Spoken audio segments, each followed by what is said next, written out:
The Young and the Sightless. Episode 3.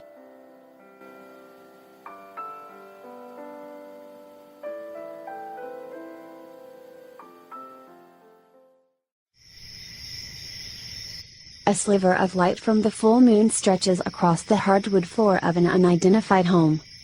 The camera slowly pans from one hastily discarded article of clothing to another.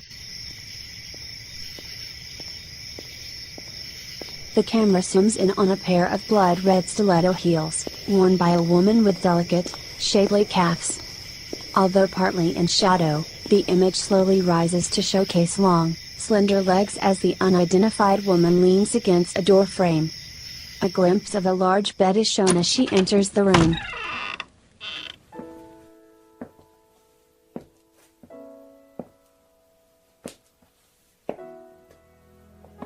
The camera shows a man's wrists and ankles secured to the ornate headboard and base frame. I bet you never thought you'd get so lucky, did you?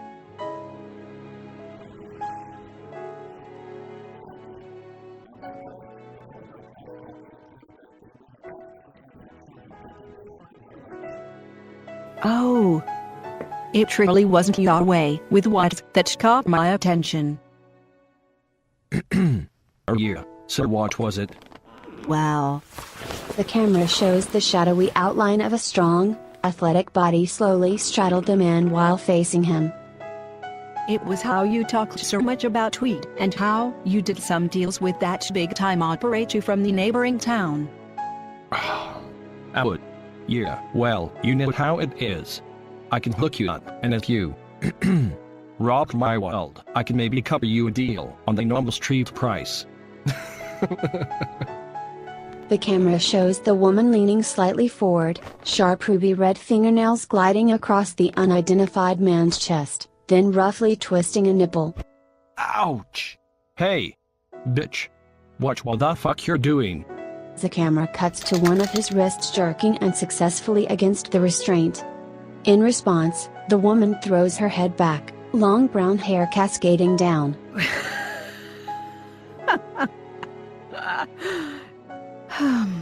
I don't want to be dealing with a low-life, insignificant middleman like you. I want the name of your supplier, and I plan on cutting you out of the picture.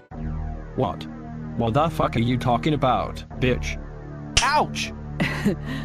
This town is hot full of potheads, and my boss is looking to take over all the action and all the profits.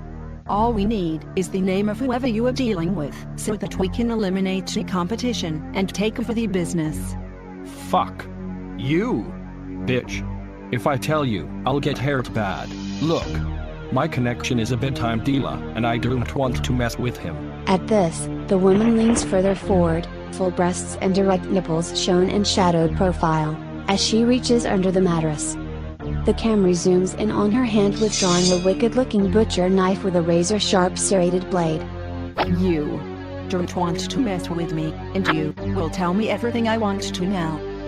When the woman leans back and the helpless man catches a glimpse of the blade, he bucks wildly and tugs furiously but in vain at his restraints.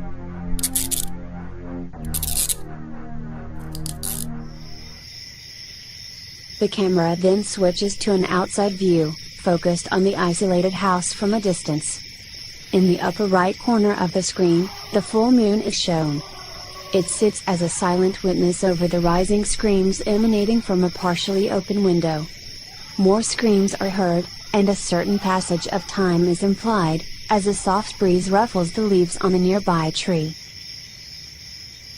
The camera nears the open window and the viewers see thick drops of bright blood dripping down the side of the mattress, only to land in a surprisingly large pool on the wood floor.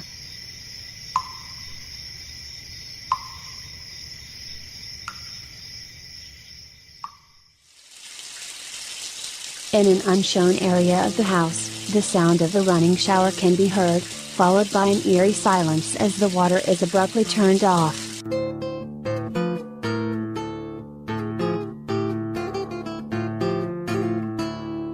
The next image is of the woman slipping into her clothes and reaching for a cell phone.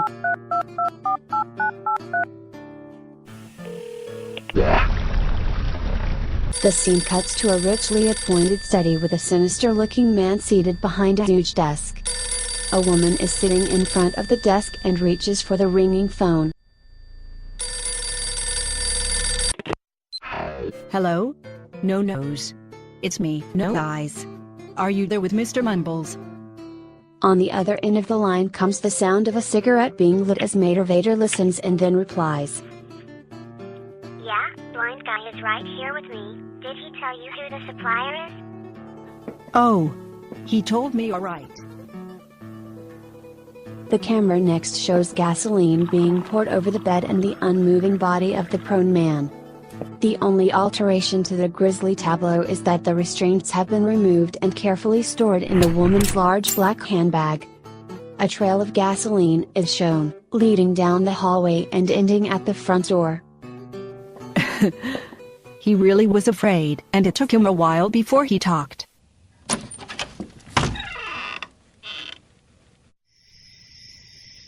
The woman steps outside the house, and turns back to consider her work.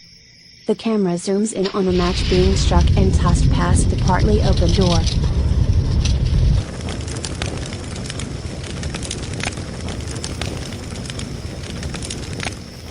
He didn't actually know the real name of the dealer, but he just kept saying that he calls himself the master, and something about, dogs.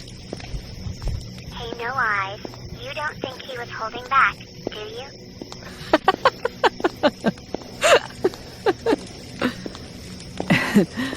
No way. No Eyes Nicky Palm always makes them talk. That low-life scumbag, Candy One, told me everything he knew. Trust me.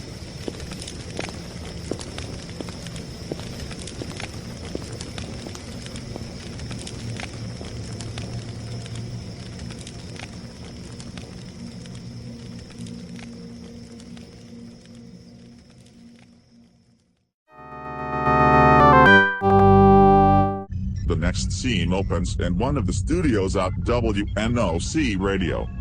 The camera zooms in on Sanchu with full lips close to a microphone as a small light switches from red to green. God damn it. This stupid piece of crap. Paul, I thought you told me you fixed this. I did. You need to pull your hair away from the earpiece. Shit. Okay, let's try this again. Go, in 3, 2, 1. Good evening, everybody. This is your hostess, Counselor Trina. Welcome once again to the Cupid's Arrow Relationship Advice Call-in Show. It's time to take a penetrating view into the depths of your concerns and to explore the ins and outs of the challenges of dating. So, let's go to our first caller. Hello? You're on the air with Counselor Trina. Oh, hi, Trina. Thanks for taking my call. This is Angela, and I just wanted to let everyone know that my girlfriend, Prissy, just turned over in bed. Thank you, Angela. So what is your question? Oh, I don't have a question. Eh? But, this is a relationship advice call-in show with thousands of faithful listeners. Yes, I know that. So, you just called in to let us know that your girlfriend just turned over in bed. Yes, that's right. And not even my bed, actually. She's in a different city, but I know she turned over because we were talking on Skype, and she fell asleep. See? I can even hear her snore through my headset. Oh, well, that's, nice. Well, you have a good evening. Okay, let's now go to our next caller. Hi, you are on the air with Counselor Trina. Hey, this is Lupita. How can I help you? I've been talking with a friend of mine. Like me, she is also a woman who has been blind since birth. I see. We know you do, but we don't, okay? Well, I meant to say that I understand. So, please, do go on. Okay, This may sound kind of weird, but we have been talking about how we would like to feel some other women's bodies. Are you and this friend of yours lesbians? No, we're both straight. And, you want to feel other women's bodies? That's right. Just sort of, from a comparison standpoint. You know? To see if we're all built similarly, or what sort of differences there may be. Okay. Well, I can kind of understand that. We've been thinking of, maybe, going to the Copperfield TD bar, across town, and making a night of it. That sounds like it could be rather interesting, and even entertaining, for the male patrons. Oh, I imagine everyone would have quite a time indeed. Well, I don't suppose there is anything wrong with innocent curiosity like that, so I suggest you and your friend give it a try, eh?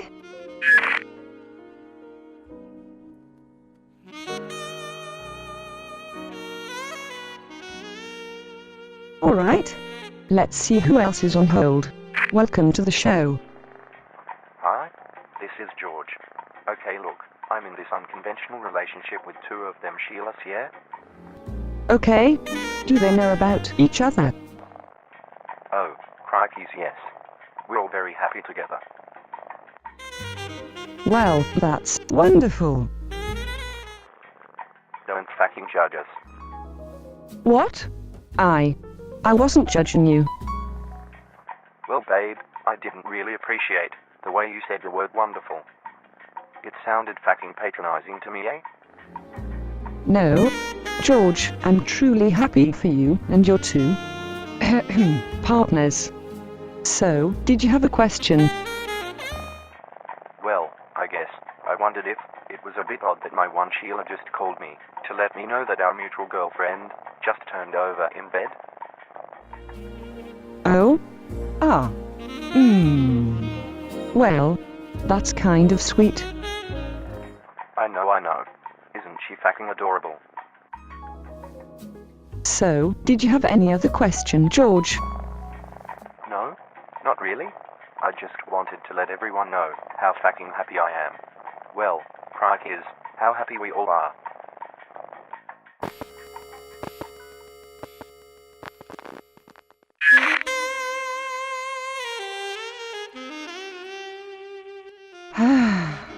And with that, let's have a word from one of our sponsors.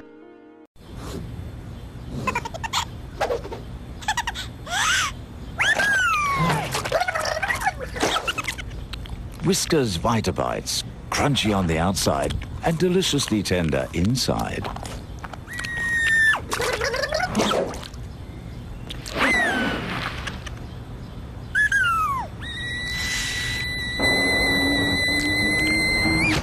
Whiskas Vitabites. There's nothing cats would rather eat.